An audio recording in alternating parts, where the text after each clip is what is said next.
Welcome back to Pacific Time. I'm your host, Greg Amrofell. Here we are on the back end of summer. Kids are going back to school, days are getting shorter. Maybe there's a little chill in the morning air. It's always a time for buckling down. This year, it's a time for looking back and taking stock of what's just happened. Put aside the pickleball, the barbecues, the beach, and the backpacking trips. This summer, from Memorial Day until past Labor Day now, has been a season of pointed assaults on West Coast sovereignty. It's certainly not been a quiet summer. In fact, it's been disquieting in ways that are leading many people to report exhaustion, anxiety, and disillusionment, to say they're putting away the news, focusing on their jobs, and generally burying their heads until the next election. Yet, there are sure signs that the West Coast is awake, alert, activated. The West Coast is meeting adversity with stronger assertions of strength, with passion for what we value in American democracy and in our own West Coast society. We've noted the federal raids in Los Angeles, Marines in our streets, tech firms taxed and nationalized, universities fined, research gutted, climate rules and environmental protections dismantled, redistricting to out and out rig the next election, and we reject that this is normal or acceptable, or that these are mere disruptions that will be set right in a few years after the pendulum swings. We see the strength and resilience in states and cities with governors, attorneys general, mayors, and ordinary citizens who've been pushing back, showing creativity, and even taking the initiative.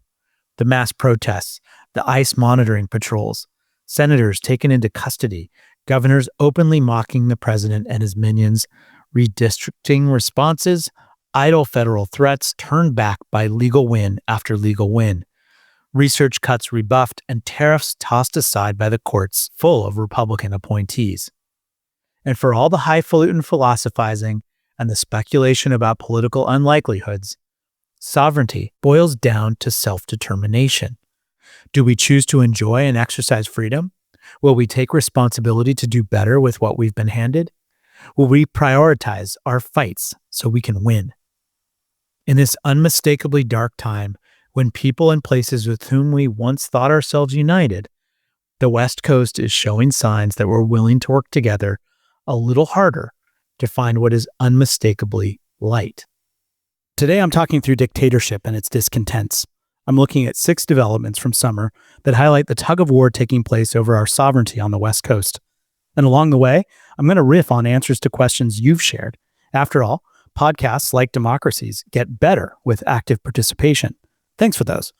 A gentle plug, please keep your comments, constructive suggestions, and your questions coming. You can reach me on the socials through DMs or by emailing me, greg@pacifictimepodcast.com. Now, let's look back on a long, hot summer and explore where things could be heading.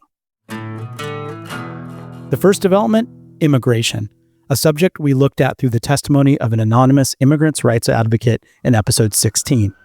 In early June, ICE agents stormed workplaces across Los Angeles, factories, restaurants, street vendors, Home Depot parking lots. A union leader was arrested, 40-plus people were detained. Protests broke out as police clashed with demonstrators. There was tear gas in the air, or at least for a few square blocks, not to be confused with the AI-generated imagery forwarded by the White House press room that suggested a major city's on fire. A few days later, 4,000 National Guard troops are deployed, along with 700 Marines, on LA streets, the biggest deployment of federal force against a U.S. city in decades. These were toy soldiers with little to do but question their oaths and commitments to serve a country off track. Governor Newsom called it reckless, unconstitutional. Mayor Karen Bass declared it a local emergency, imposed curfews, and later joined lawsuits against the Trump administration. Just now, on September 2nd, a federal judge agreed that the troop deployment was illegal under the Posse Comitatus Act. By mid-June, a split screen reflecting the national sentiment was visible. Thousands of people attended the No Kings March, walking in solidarity with LA, while a paltry crowd watched the U.S. Army parade tanks on the streets of Washington, D.C., a limp showing on Donald Trump's birthday. A listener question: how could West Coast independence change migration to cities for young people? Answer: right now, migration decisions, whether you're a farm worker from Oaxaca or a college grad from Ohio, are shaped by fear. Fear of raids, fear of ICE vans, fear of whether your human and legal rights will be respected. Independence or even just greater autonomy on the West Coast could flip that script. West Coast cities will again be magnets, safe, rights-affirming, opportunity-rich. Imagine migration powered by hope, not fear. And we who live here, we don't have to work that hard to imagine it because it's how the West Coast has run for decades. Immigration's been woven in. Great food from all over the world, a wide variety of perspectives in our classrooms, churches full of people from all over the place, examples of hard work and upward mobility all around us. Our tapestry isn't for show here. The second development, and a very hot topic of late, healthcare. This summer, the CDC effectively stepped back from national vaccine coordination under RFK Jr.'s quote-unquote leadership. Federal governments pulled back the research funding that enabled us to beat the worst parts of the COVID pandemic, and public health funding was slashed before it was reclaimed. A listener question: how can our healthcare system be more responsive to patients? Answer: look, with federal agencies in retreat, we have the opportunity to reimagine care closer to home. We can put aside a national healthcare system that centers insurance coverage and turns doctors and nurses into factory workers, alienated from the noble, caretaking impulses that led them into their fields. On September 3rd, something big happened. California, Oregon, and Washington announced that they'll coordinate vaccine policy and distribution amongst themselves, a West Coast health alliance. I'm looking at this as a sign of things to come, a harbinger of greater coordination between our states. And we can go further. We could go all the way to a data-driven health policy as we heard about from A.B. Flaxman, but we can also design integrated systems like Mike Hanlon described, around patients instead of insurers. Sovereignty means freedom to build a system that looks after wellness at every age and every stage, that prizes people and the choices that we make to thrive, that puts aside billing codes and claims, and elevates science and expert consensus when it comes to protecting the greatest good. Maybe we join forces with BC so we can ratchet down drug prices in the process.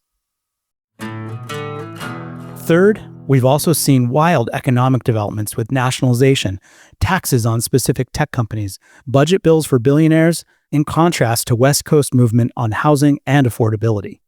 In August, NVIDIA and AMD, two major semiconductor manufacturers, were forced into what is called a China tax, handing 15% of their China-bound revenue to the feds.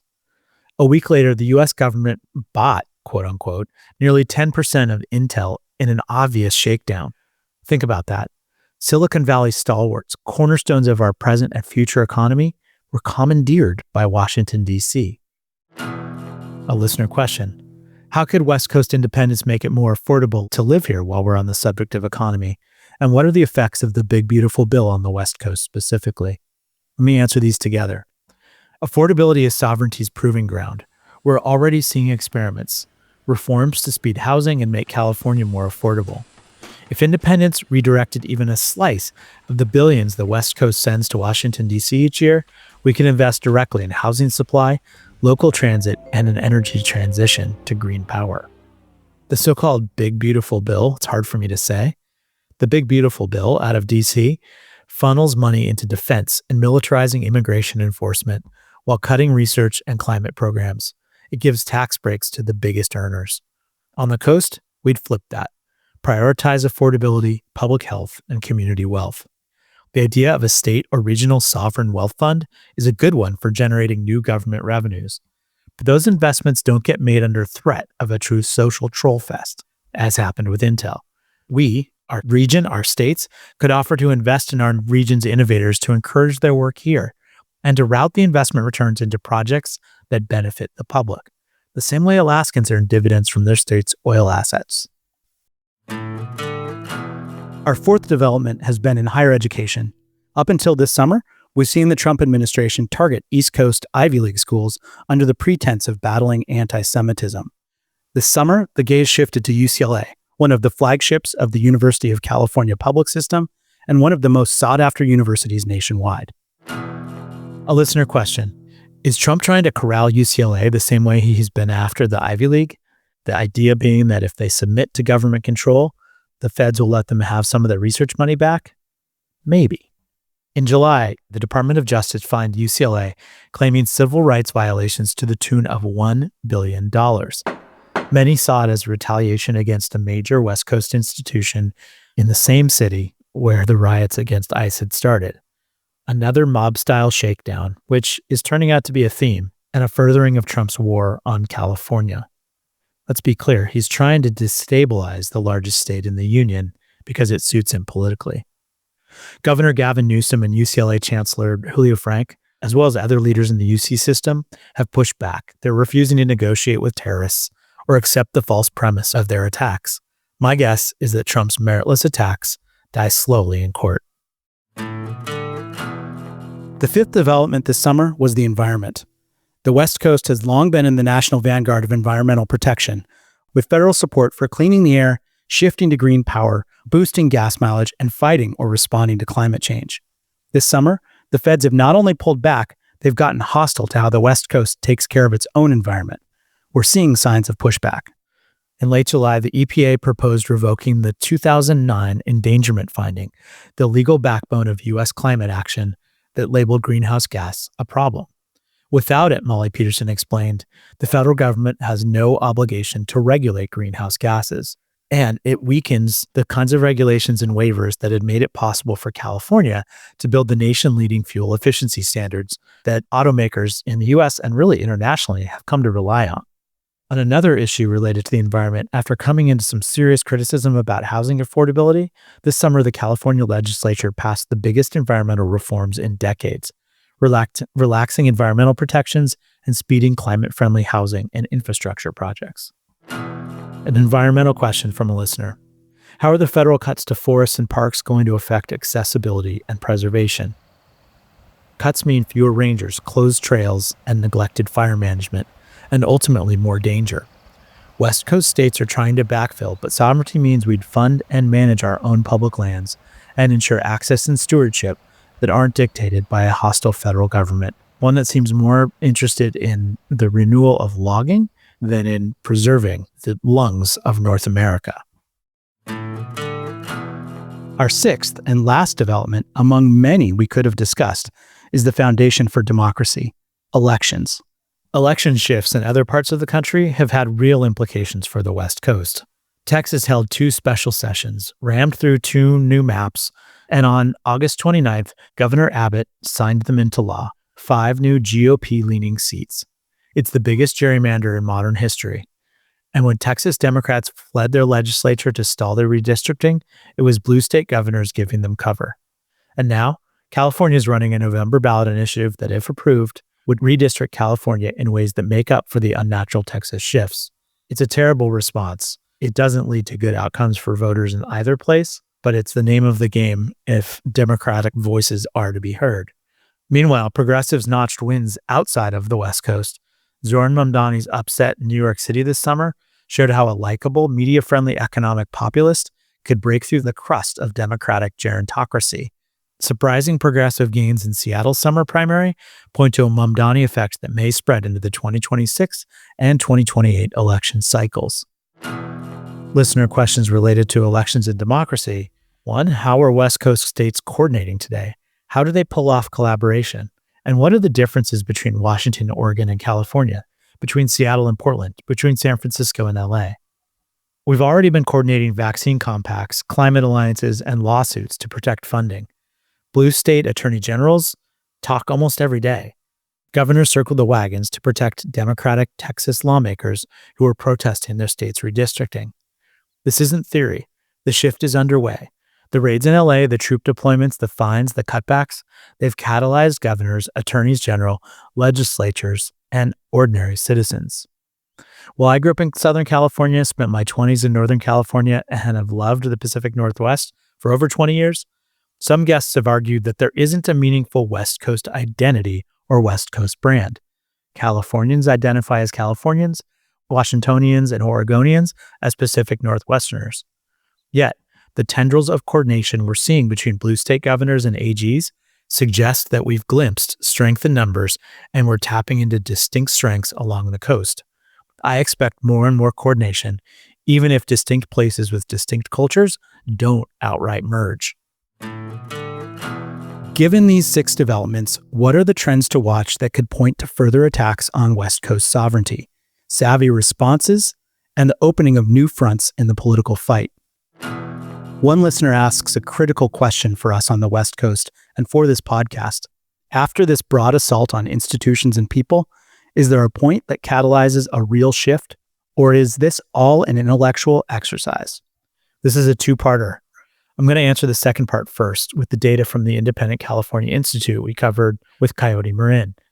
44% of Californians say they want independence for their state. That's a lot, but not enough for California to exit like the UK did from the European Union. Yet, in the same poll, 72% say they want special autonomous status, and that is a lot. They also voice really strong support for specific and legal ideas about how to assert autonomy, starting with policing California's own borders. So is this just an intellectual exercise? Absolutely not. People in the most populous state in the union want fundamentally different levels of self-determination. What then are the points that catalyze these shifts?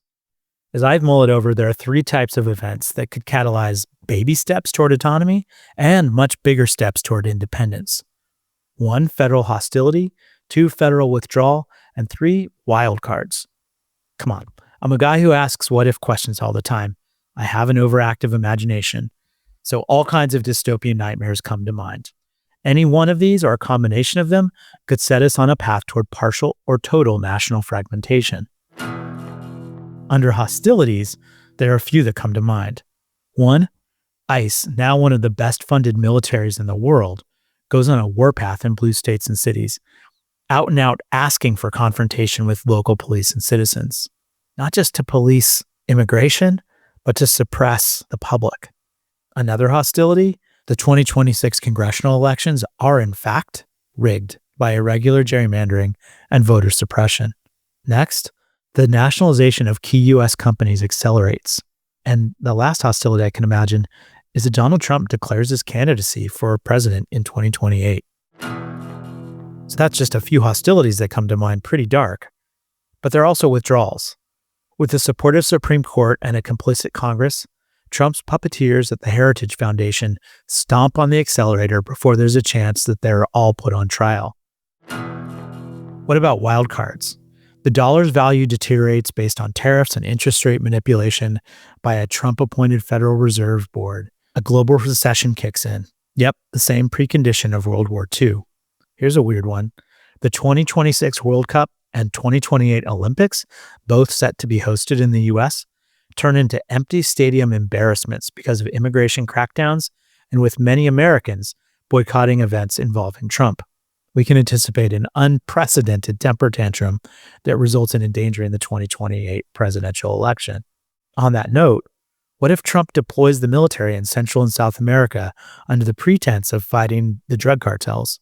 This could lead to a continental hot war at our doorstep that calls for him to declare a state of emergency and never leave office. Now, on the other side of the spectrum, ambitious Democratic presidential candidates could begin, as Donald Trump did, to establish their foreign policy credentials by opening dialogues with China, India, Russia, Brazil, and many other countries. U.S. representation is fractured on the global stage. So those are just a few wildcards that could catalyze a real shift. So what's next? How is Donald's dictatorship likely to try and drown democracy now? What does this mean for us on the West Coast? I see real challenges and real opportunities. Now that we know the craziness of this unhinged administration, we can anticipate and get ahead of its crazy. The locus of power may be shifting from the Democratic Party. It's shifting to governors' mansions and state legislatures and Zoom calls that turn lone states into powerful coalitions and turn aggrieved citizens into coordinated movements. Is this the proverbial darkness before the dawn? Now, increasingly, I see Donald Trump as the unknowing frontman of the Heritage Foundation. What heritage they hope to secure is getting less clear by the week. Knowing their agenda gives us a pretty clear picture of what Trump and his soulless minions will try to cram on us, whether a majority of us want it or not. Things they're likely to accelerate in the coming year or two: privatization. I think Social Security, Medicare, and Medicaid may be siphoned off from guaranteed entitlements into private accounts and corporate health insurers. Imagine United Health being in charge of your health care forevermore. They could also accelerate dismantling the welfare state, gutting food assistance, housing vouchers, unemployment insurance, and shifting responsibility to churches or local charity. Public education, I think, could be doomed, expanding vouchers and school choice in a way that undermines public schools, with culture war restrictions on curriculum and tenure. We could see civil rights rollbacks with attacks on abortion, women's rights, trans rights, immigrant rights, all under the guise of parental choice or religious liberty. We could see environmental deregulation, accelerating drilling, mining, logging on federal lands, while disbanding agencies like the EPA and the Department of Interior's enforcement arms. Labor rights, undermining unions, repealing worker protections, gigifying whole sectors, surveillance and policing, increasing use of AI, drones, and tech-enabled monitoring for immigration enforcement, and a crackdown on political dissent, with Silicon Valley billionaires providing the solutions while lining their pockets. And foreign policy nationalism, tariffs, tech wars, possible NATO pullback, and realignment toward Russia and India as counterweights to China. Now, all of this could present real challenges for the West Coast in the short to intermediate term. Direct economic vulnerability. Think Social Security checks in California going away. Think about Medicare funding for hospitals disappearing. Think about research dollars at the UC, UW, OHSU. All that could go away. We could see intensified migration pressure from states where public services collapse. Let me explain. Red states could be hurt the worst by all of these changes. People in those places are not going to stay put. They're going to move to places with better support. We could see a mass influx of people from other parts of the country, whether they like our beliefs or not. We could also see greater strain on state budgets if the welfare state gets dismantled at the federal level, which leads to a real challenge recouping federal tax dollars that we pay so that we can support all the things that the federal government might stop doing. Now, in these challenges, there are also opportunities. We could have the chance to build regional social insurance systems. State Social Security equivalents, a public option for healthcare are just a couple. We might experiment with public wealth funds, redirecting tax surpluses and bond proceeds to replace privatized entitlements. We might reframe West Coast liberalism as pragmatic resilience. We kept your retirement secure. We kept healthcare public and accessible to everyone. We kept democracy intact. That could be the story. We might also have the chance to rally talent and capital fleeing other states into regional compacts, strengthening their West Coast role as a safe harbor. So what's emerging? It could be a tale of two or more countries. And this is more than a metaphor drawn from Charles Dickens.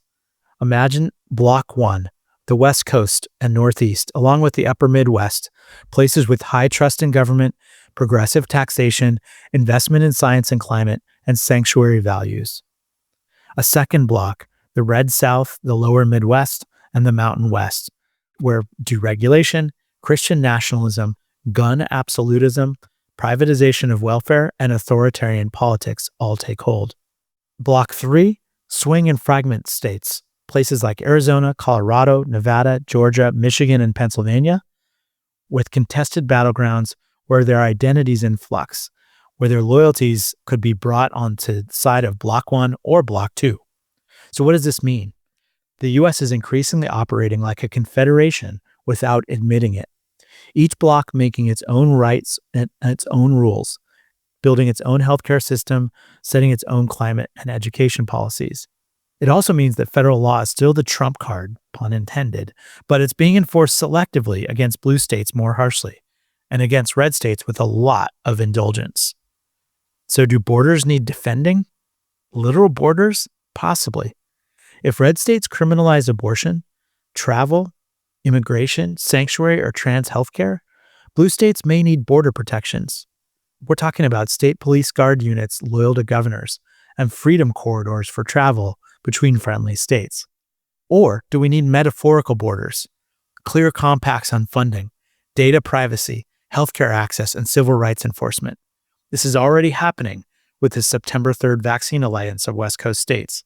This is already happening with blue states' attorneys general coordinating on lawsuits to preserve funding and to fight illegality in Trump executive orders. And it's happening in West Coast climate and wildfire compacts. So, what are the opportunities?